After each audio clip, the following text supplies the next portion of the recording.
Hello, and welcome to I Hate Talking, a podcast about talking, including etymology, frustrating topics, current events, and other random subjects. I'm Adam. And I'm Steph. We are married, and we invite you into these discussions with us as we talk about the good and the bad of talking. We hope you enjoy today's episode.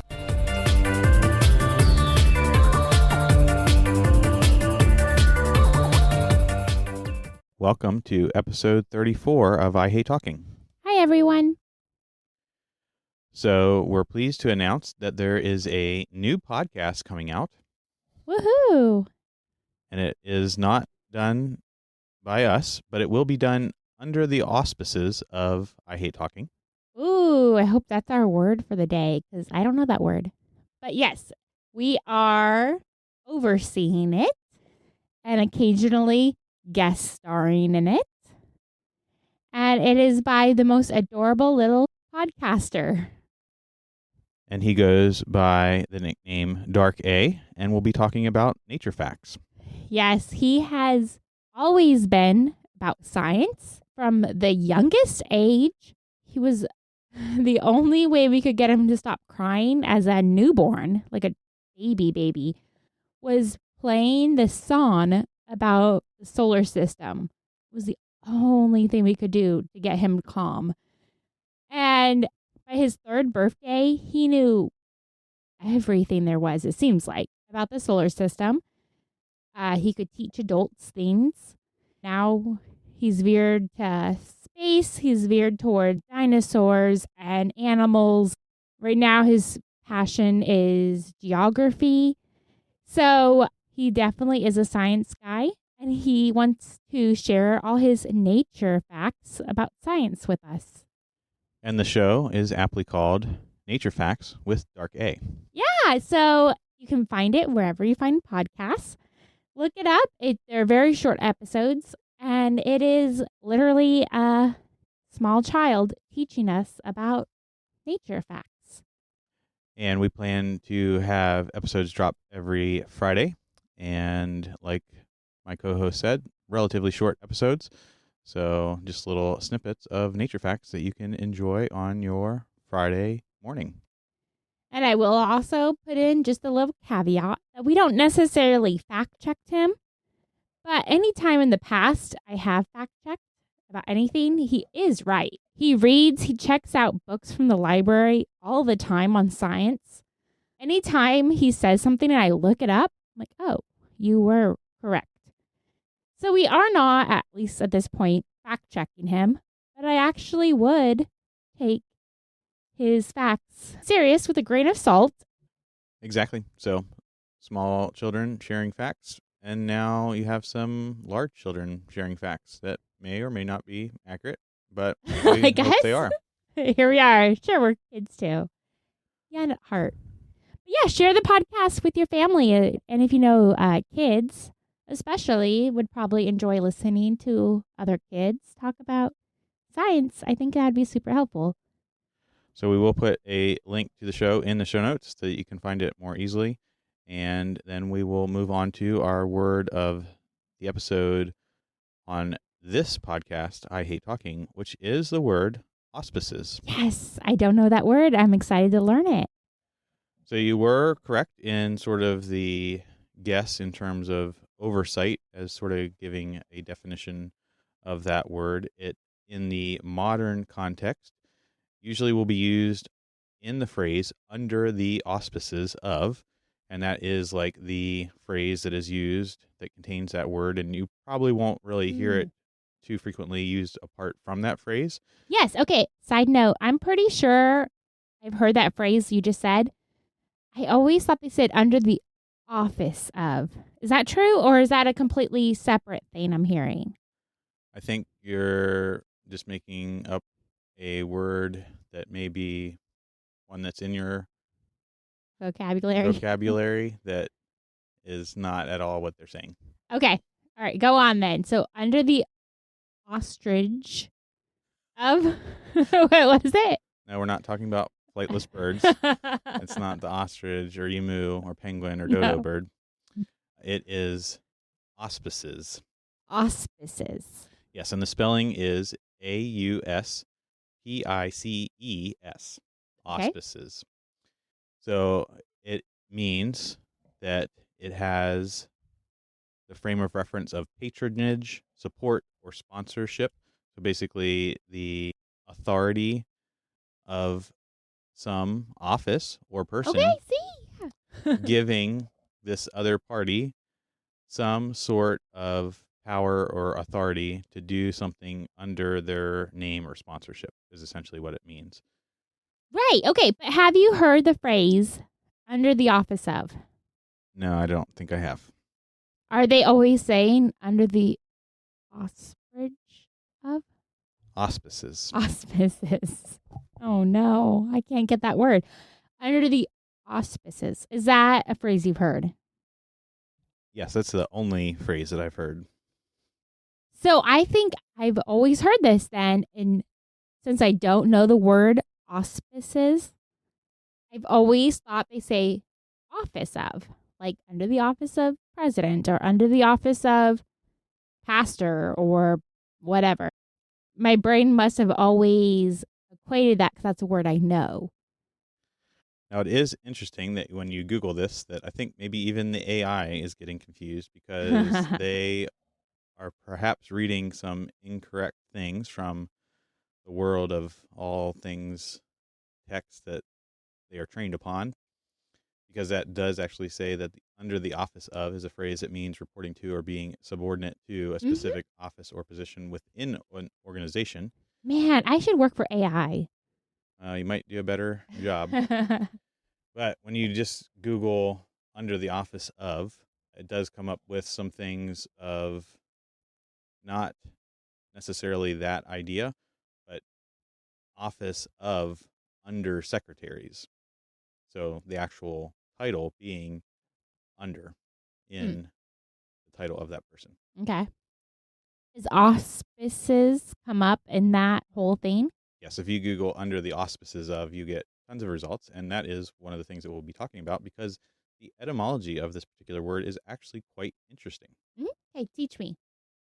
So, like I mentioned, in the modern usage, auspices does mean patronage, support, sponsorship under the authority of some higher office.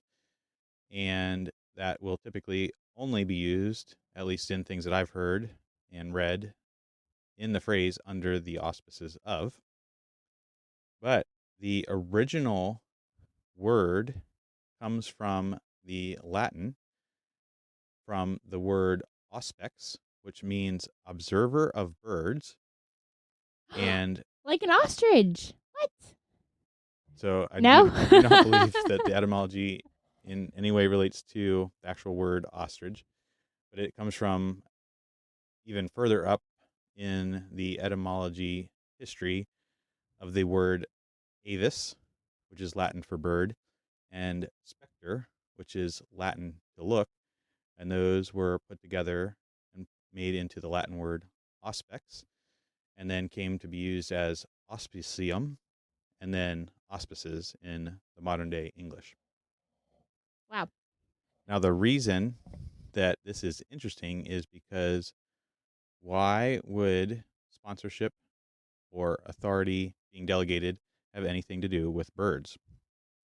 Because we're watching them? I don't know. Why? So, the reason that these people were observers of birds, or literally bird watchers, was because that they were looking for a divine or prophetic token. So they were essentially watching for omens in the flight of birds, hoping for some sort of divine message, either one of favorability or approval or support. Okay, so they're not under the authority of something. They are looking to like a higher power for favor. Precisely. Okay. So that is very different. I'm thinking of it as like under the authority of like somebody. Oh, I guess not. So, because I'm thinking about it like there's somebody and these are their subordinates. But it still is, right? Like they are still looking for approval by a higher power. Precisely. And it's not the bird that is the higher power, in this particular context, but the divine being that is communicating through the birds. So as you look at this usage of the word with bird watchers looking for omens in the Latin times and being used in the English language in the 1400s, 1500s, up into the mid 1600s as any indication of future events, especially favorable. So around the 1630s to 1650s, it extended the meaning of the word to give the sense of benevolent influence of a greater power, influence exerted on behalf of someone or something. So basically, the bird watchers were looking for favorable approval or quote unquote sponsorship from this divine being. And now auspices means that there is a higher person giving their authority to a particular person of which they are delegating that particular authority or sponsorship. Okay. So that is both our announcement that I Hate Talking has a new podcast that is not really ours, but is under the auspices of I Hate Talking, Nature Facts with Dark A, as well as our word or phrase of the episode, auspices. Okay, so just working this out one more time because I am a verbal processor. So, Nature Facts with Dark A is under our auspices because we oversee his podcast and he cannot physically create one without us helping him. And there's also the aspect of sponsorship, which is in the definition of auspices, because we are, in fact, paying for that podcast to be produced and hosted. Yes, we're sponsoring him financially and otherwise. Okay. And if you're wondering, I Hate Talking does not currently have any sponsorships. So if you would like to advertise or sponsor this podcast, please reach out to us and let us know. Yeah, we'd love that. That would be amazing. Just picture your advertisement right here, right now. I don't know if you'd picture it, or would you hear it in your mind? You would hear it and then you would picture it in your brain. I suppose so. Do you picture sounds in your mind? Oh, yes. I don't think you would picture them, though. I don't know if there is a word for like listening aspect per se of picturing something in your mind when you are theorizing in your mind how something sounds. So, there's a brain thing with that. I don't know. It's not a normal thing. I'm looking what it is called. Like, The number 13 is purple. yeah. What? Like, M is blue. The word M is, the letter M is blue. 13's purple. What are you talking about? You know? But it's like some brain thing that they picture it in their head and that's how it connects. And it's actually like a genius thing. I was going to say like, hey, just like that. I can't find what it's called.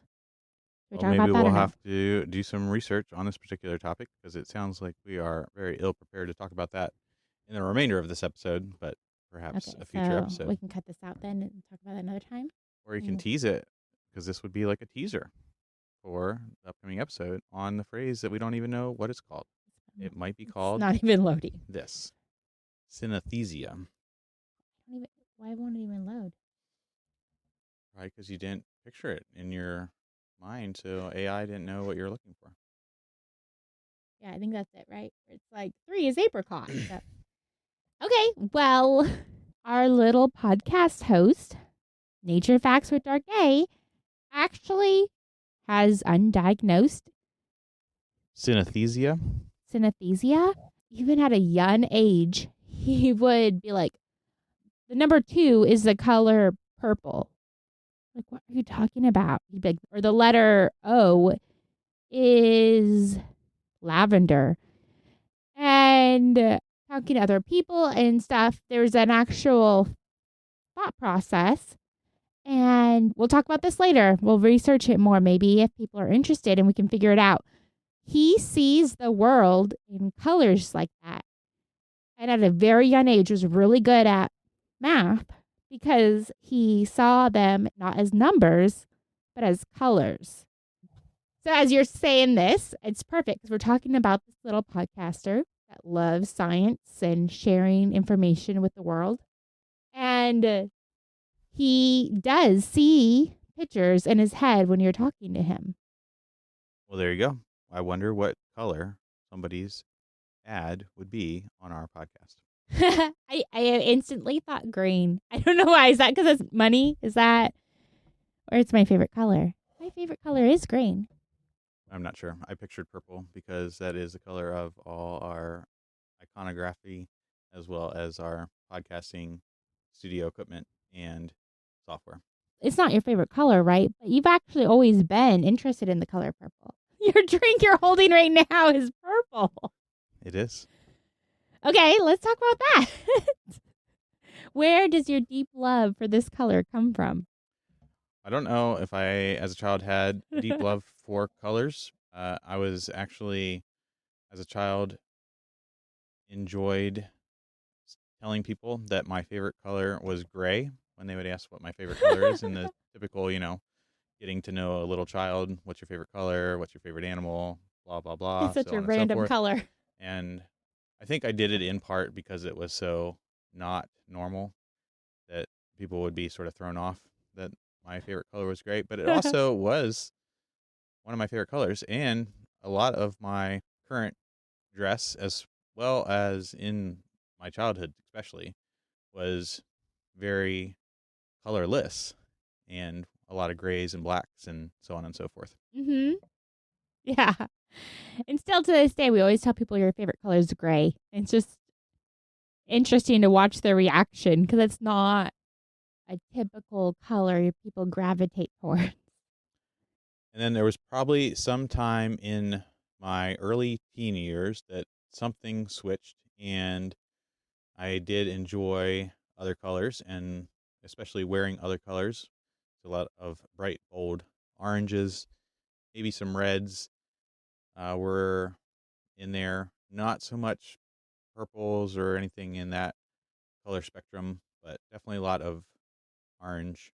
Also, sort of like maybe the neon green. Do you remember that when we were newlyweds or before we got married, we were making our registry? I don't know, people don't seem to do that too much anymore. But we made a registry for like people that were coming to our wedding could buy items we need to start our new home. And then I remember you wanted a purple bedspread. And I was like, how come? You're like, it's because it's royal. Like we'd be like kings and queens. Do you remember that? I do. I think we did get like It was for the guest bed. that was for the guest bed. I made us get white for our bed. We had a black one. Yeah, it was double-sided black, and then like We still have it, yeah. fuchsia purple color. Our guest bed still has it. It's double-sided. You can have black or purple. And purple's fine color, but I just like for our aesthetic, just the white, browns, very neutral colors. Very boring, I understand. Well, and then our sheets are purple. They are, because our bed is a purple bed. So a little bit of I think that's probably the only color. I don't know if you can get other colored sheets from purple. From the company Purple. Correct. Yes, because we have other sheets for the bed too. Y'all can look up the purple bed. That can be a podcast in the future. Adam had severe back pain for years until we got this special bed. And it was within weeks, right? Less than maybe a month. Your back pain was gone or significantly gone. True. Yes, there was a lot of other strategies that was in play for trying to reduce and eliminate my back pain, but I do believe the purple bed was a big contributor to the elimination of my back issues in that time frame. And maybe who knows? Maybe purple will sponsor us. Yeah, we still use it. It's a good bed. But okay, why do you think, going back to the colors that we like, why do you think green is my favorite color? I don't know if I've ever asked you if you know why. There's a specific reason. No, I don't know if I know the specific reason. It is interesting to note that the human eye can detect a wider range of shades of green. I think this was alluded to, or maybe even explicitly stated in an episode of Fargo, where that has to do with the fact that humans are prey animals and they therefore need to see a higher degree of green colors in order to detect predators within a environment that has plants based on the chlorophyll process that will typically result in an abundance of green plants. Oh. So do you think green's my favorite color because of my eyesight? I do not, but I just thought that was an interesting anecdote to throw in there. That is super interesting. Also, last week I went to the eye doctor again and he upped my eye prescription once again. And it was pretty embarrassing when he was like, yeah, this is ridiculous what you're on. Like, we got to up this significantly, which we knew. I had been about a year and a half since I'd been.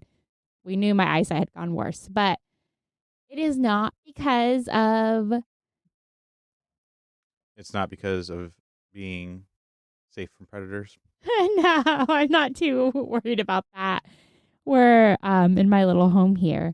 It's been my favorite color since I can remember. Though, do you know what color would be my second or pretty much probably my true favorite color?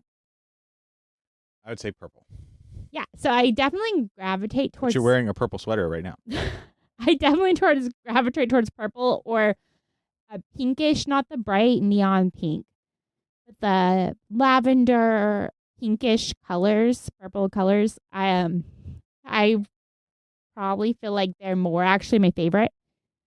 But ever since I can remember, green has been my favorite color, and it's because my grandma, my favorite person in the whole world, aside from you, her favorite color was green. And I can't think of anyone I want to be more like than my grandmother. And I think because of that, I made green be my favorite color. Her house was green. She literally painted the exterior of her house bright green. It was shocking when you drove by it. Green was just everywhere in her home. And I think because I want to be her so much, even at a young age, I said green's my favorite color. And I find myself, even today as an adult, I cannot not say green's my favorite color. Because I think of her every time I say green is my favorite color. And who knows, maybe somewhere deep in my psyche, in a early childhood memory, that there was somebody that I looked up to, and their favorite color was gray, or in some form or fashion indicated the importance of the color gray, that made me like that color as well. Who Maybe. knows? So that'd be super interesting to hear from any of y'all. If you have a favorite color, if you know why, or even if you don't know why, let us know what your favorite color is. Because our children have specific colors. They don't change. Our one kid changes slightly, like yellow and green, which are similar hues. But all of them have been like from birth, like a child, gravitating towards a very specific color, which makes our lives easy because everything that's red belongs to him. Everything that's blue belongs to that one. And they're very separate. But I wonder why they gravitate at such a young age. I don't feel like we did anything different, but maybe we did. Or maybe someone in their lives influenced us that we don't know. Or perhaps it's that emphasis of individuality that plays a part in that as well, because that was part of the reason that I claimed gray as my favorite color, was to stand out among my peers.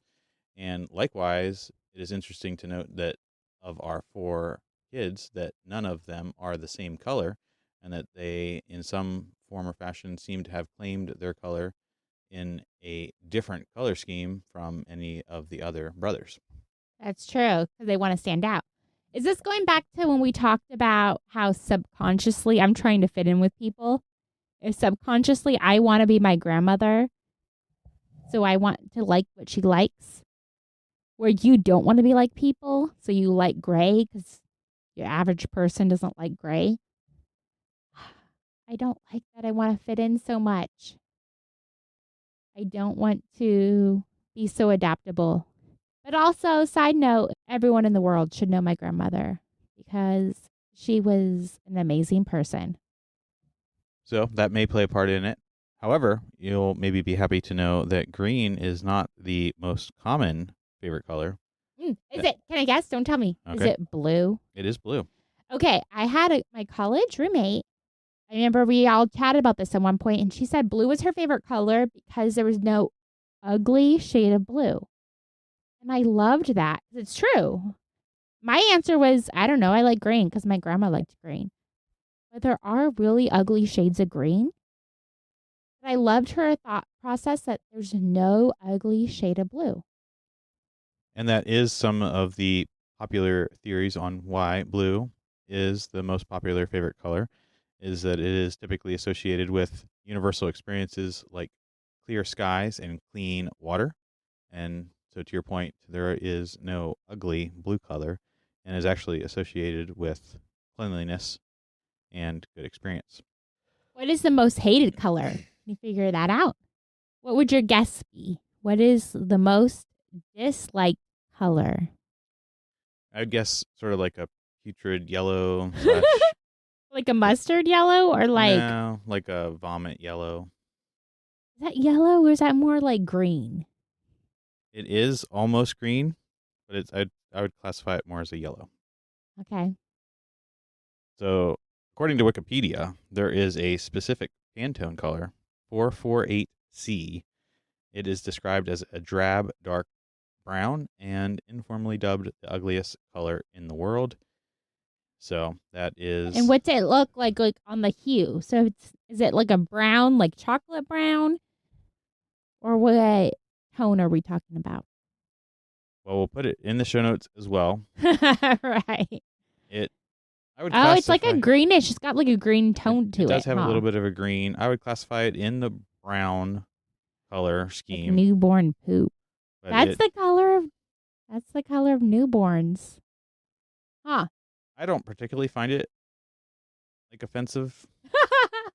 But okay, is this offensive to talk about? That you don't mind cleaning up newborn poop. I do. And that was like our deal, especially because I had just given birth, so it was your job to change diapers.